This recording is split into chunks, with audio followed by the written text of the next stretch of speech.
Fam, listen to me closely. If a fragrance has whiskey and cognac, you think I'm not curious about how this smells. First of all, I probably smelled 1 to 2 other fragrances from this brand. Number 1. Number 2, I want to jump into the notes before we even get to the fragrance. Whiskey, cognac, apricot, sandalwood, cinnamon, honey, benzoin, and musk. All these notes sound crazy, but were they able to compile them in a way that is just an absolute underrated, unknown, heartthrob, sexy ass fragrance? Only one way to find out, fam. Let's roll, man. Give me this so I can unbox Regalien 𝗙𝗂 and see if we're gonna get twisted off the yak.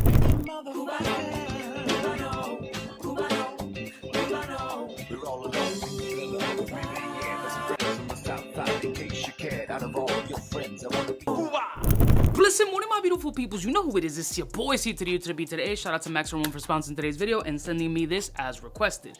Regalien 𝗙𝗂. First of all, very beautiful. This kind of Arabic calligraphy kind of vibes. Absolutely a 10. I love the aesthetic of it. And when I saw the notes of this fragrance of a house that, again, I pretty much don't know, essentially, I was beyond intrigued. Something about boozy notes, or when you get risky mixing 2 different types of boozes, I'm all in. So if you're gonna put cognac and whiskey, then add a little benzoin action, amber, which is something I absolutely love, and then spices and all that, I just hope it's not a flop, because if it's a flop, I 100% will tell you it's a flop. This shit isn't an inexpensive fragrance. Shit's pricey. Here's what the box looks like. Let's open this puppy up. Very nice, glamorous presentation, little golden hue action. Has that honey / ambery style look.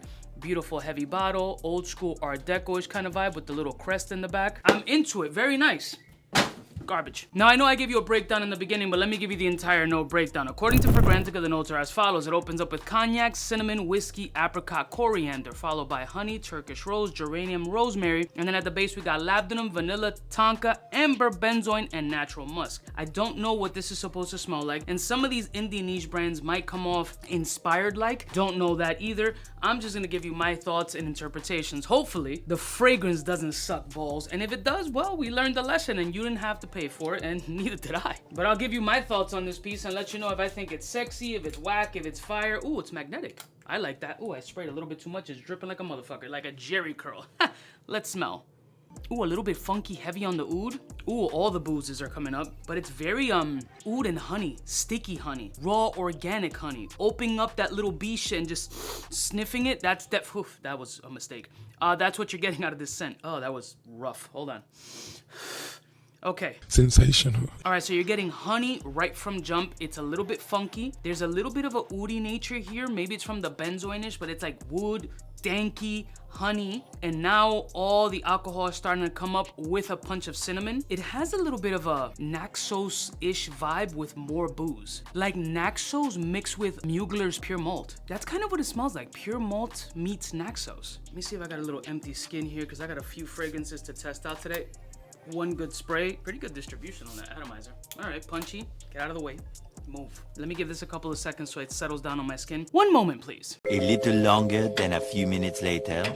All right, the kid's back. I let it fully dry down, actually. I didn't even want to go through the opening. I wanted to see what it did on my skin because, again, upon the opening, it was just a cinnamon version of Pure Malt mixed with Naxos. That's the type of energy that I was getting off of it. Now, I have been getting wafts of it in the air while I've been just moving around, but I haven't dug my nose into it and really examined what it smells like. Until now, let's go.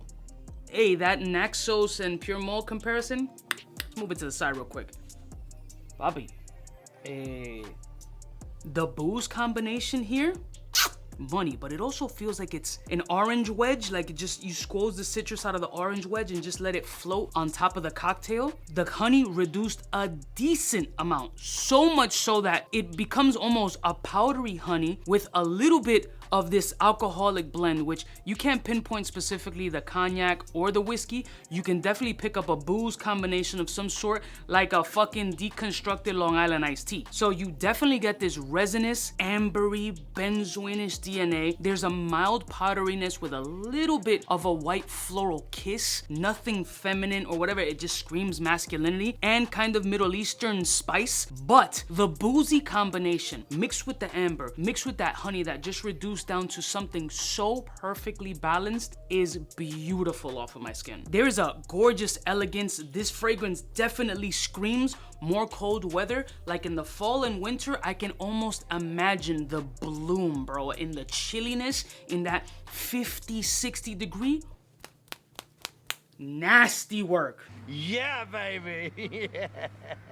There is some beauty softness in this, almost cozy, comforting. There's a balance of like conceited big dick energy to like, oh no, but I'm refined and classy behind closed doors and I'm intimate and romantic and softer than you would imagine that my exterior would show. It comes off punchy, abrasive, honey forward with booze, a little bit kind of like, ooh, that's unusual. And then it just starts to mellow down when it starts to marry into your skin, into something so elegantly ambery soft, mildly sticky. For some reason, it went from Naxos pure malt to, believe it or not, and I don't know how my brain interprets this shit, but Mercedes-Benz Select Night mixed with Grand Soir by MFK. I don't know what to tell you. It sounds weird to me too. Again, Cuba's brain, not all there. Oh my God, this is fucking elegance. How much is this shit? So before any coupons, it's $2.85. Considering I just spent that price on this shit right here, which definitely does not have the complexity of this, it's not too bad, but there's always a coupon. Try to use one of my codes. They might have promos on it, so you'll get it probably in that $2.60, $2.50-ish space probably. And there is a lot of body, doesn't smell cheap at all. Bro, the elegance in this scent is insane. I love a fragrance that makes me addicted and confuses the shit out of me and just shuts me the fuck up, because I'm sure you guys are happy about it too. Like, yo, Uncle Cuba, we love you, kid, but just nip it in the bud.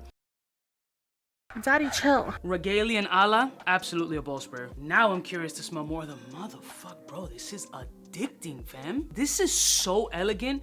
Wow, I've never wanted to speed up to the fall in my life until now. It's making me smile next levels. Fam, this is so fucking nice.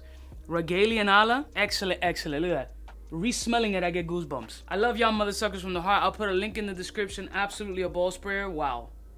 Wow. Fucking nice. I'll see y'all snitches next time. You know who it is. Let me know if you know this brand. Give me the bangers below. If this has to be up there with the bangers, though. Has to be. I'll see y'all bitches next time. You know who it is. Damn. Smooches, Bobby. For the fly gun holder, money folder, motor roller, start tack when it's time to call back. For the rough, rugged, and raw way, this nigga Jay, it's a game, but he don't play. Hey, for all the chicks that got deals.